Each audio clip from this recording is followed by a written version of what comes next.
The shelter was loud with barking, echoing sounds of fear and frustration, but one voice rose above them all. A German shepherd named Thor. Everyone called him unadoptable, too aggressive, too unpredictable. When the volunteers heard that a little girl in a wheelchair was coming to visit, they panicked. "Keep her away from Thor," the director warned. But the moment she rolled into the room, Thor went silent. Their eyes met his, wildness melting into something no one had seen before. In that frozen second, the dangerous dog did something that would change every heart inside that shelter forever. The rain had been falling since morning, tapping against the gray windows of Haven Hills Animal Shelter. The air smelled of disinfectant, wet fur, and quiet hope, the kind that lived in cages. Each bark echoed down the narrow hallway, but one bark cut through everything else, deep, sharp, almost thunderous. It came from Kennel 7. Thor. Every volunteer knew that name. A large German shepherd, strong as a storm, with scars running across his muzzle, like reminders of a past no one fully knew. People whispered that he'd been trained as a guard dog, abandoned after a failed job. Some said he couldn't be trusted again.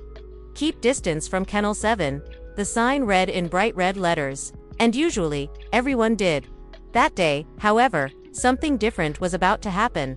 The arrival. Mealy sat in the back seat of her father's old blue van, her small hands gripping the handles of her wheelchair. She was 10 years old, bright eyes, quiet smile, but her legs hadn't worked since the accident 2 years ago. Therapy helped, but her heart still hurt more than her body ever had. Her father had suggested they visit the shelter to find a friend. Not to adopt, he'd said softly, just to spend time with the animals? It might help you smile again.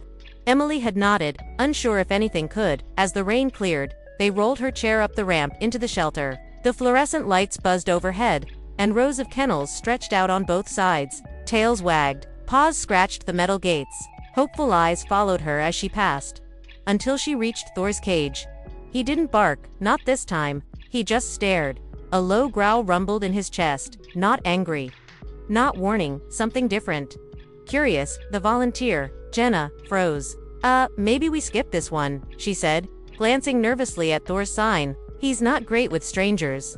But Emily's voice was small and steady. "Can I say hi?" Jenna hesitated. "Sweetheart, he's complicated."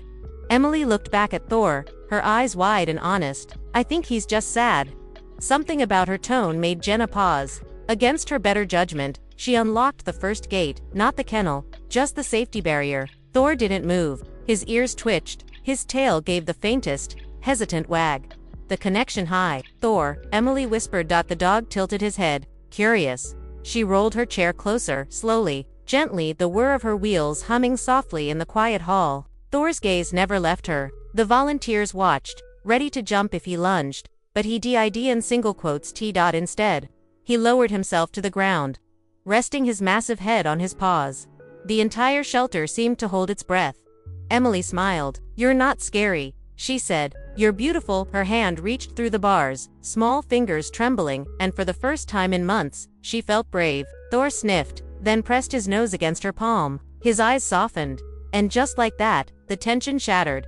Tails started wagging in nearby cages. Even the air felt lighter. The volunteers exchanged glances. None of them could explain what they'd just seen.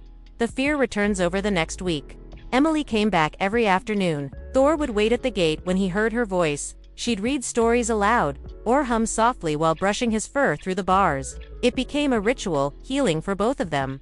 Then, one Saturday morning, the shelter grew loud again.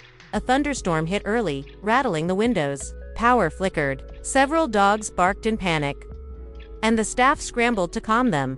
Emily was already there with her father, standing near Thor's kennel. "Maybe we should come back another day," her dad said. "It's getting rough out there." But Emily shook her head. "He's scared. I can help." As she rolled closer, lightning flashed, and somewhere in the distance, a loud crash echoed. A heavy ceiling panel from the far end had come loose, dangling dangerously. No one noticed except Thor. He stood instantly, barking in rapid bursts, eyes fixed on the roof above Emily. "Thor, quiet!" Jenna yelled, thinking he was acting up again. But Thor barked louder, pushing against the gate. Emily looked up just as the metal frame overhead gave a loud creak. "Dad!" she screamed. Her father turned, but before he could move, Thor exploded through his kennel door. The latch snapped. People screamed, for one terrifying heartbeat. Everyone thought the aggressive dog had gone wild. He sprinted straight toward Emily's wheelchair and knocked it sideways. Just as the ceiling panel crashed to the ground, splintering into pieces where she had been. Silence followed. Dust hung in the air. Emily's father froze, staring. Thor stood over the girl, his body trembling, shielding her completely. His paw rested gently beside her hand, tail still. The monster had just saved her life. The aftermath. Are you okay? Jenna rushed forward. Emily blinked, then reached out and hugged Thor's neck. He saved me, she whispered into his fur. For a moment, even the thunder outside seemed too quiet. The shelter manager knelt beside them, speechless. He broke the lock, she said softly, staring at the bent metal. But how did he know? No one had an answer. Thor didn't move from Emily's side until the staff carried the broken debris away. When the storm finally passed, he rested his head gently on her lap. She stroked his ear, whispering, "Thank you for being brave." That night, the story spread through the small town like wildfire. The next morning, local news vans parked outside the shelter. Paralyzed girl saved by aggressive rescue dog. The headline read, "Thor, once labeled dangerous, became a hero overnight." A new beginning. 2 weeks later, Emily came back with her father this time. Not just a visit. The adoption papers were ready. Jenna smiled as she watched them sign. "He's yours now," she said, eyes wet with happy tears. "You two were meant to find each other."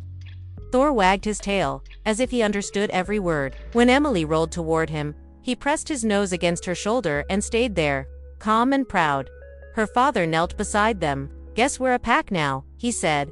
Emily laughed, the kind of laugh that came from deep inside.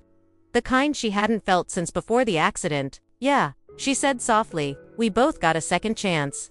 The transformation weeks passed, and Thor settled into their small home like he'd always been there. He followed Emily everywhere beside her wheelchair, down the ramp, into the garden. When she practiced moving her legs in therapy, Thor sat nearby, ears alert, tail sweeping the floor in slow rhythm, as if cheering her on. Her therapist once said, "Sometimes, progress begins when you feel safe again." And Thor made her feel safe. On her 11th birthday, Emily stood for the first time, just a few seconds, trembling but smiling. Her father filmed it, and Thor barked once, excited, running in circles like he knew exactly what was happening. That short clip went viral online. Millions watched the same dog once feared for his aggression, now gently nudging a child to stand tall. The comments flooded in. "This is pure magic. Dogs can sense broken hearts." He wasn't aggressive, he was misunderstood. The shelter even changed Thor's old sign. It now read, "Not aggressive, just waiting for love." Closing moment. One evening, months later, Emily sat on the porch, sunset spilling gold across the fields. Thor lay beside her, his head resting on her knee. "You know," she said softly, "I think you're the reason I walk now." Thor looked up, tail thumping once. Her father smiled from the doorway. "He didn't just save your life, sweetheart, he gave it back to you." As the light faded, Thor closed his eyes, peaceful, content. And for the first time in years, Emily didn't feel broken anymore. She felt whole. Because sometimes, the heart that saves you doesn't speak your language, it just finds you when you need it most. Before you go, remember, heroes don't always wear capes. Some have fur, paws, and eyes that see straight into your soul. If this story touched your heart, tap like, subscribe, and share it with someone who believes in second chances. Comment if you think Thor deserves all the love in the world. More real-life miracles and emotional animal stories coming soon. Stories that remind us why kindness still wins. Because one act of instinct can change a life forever.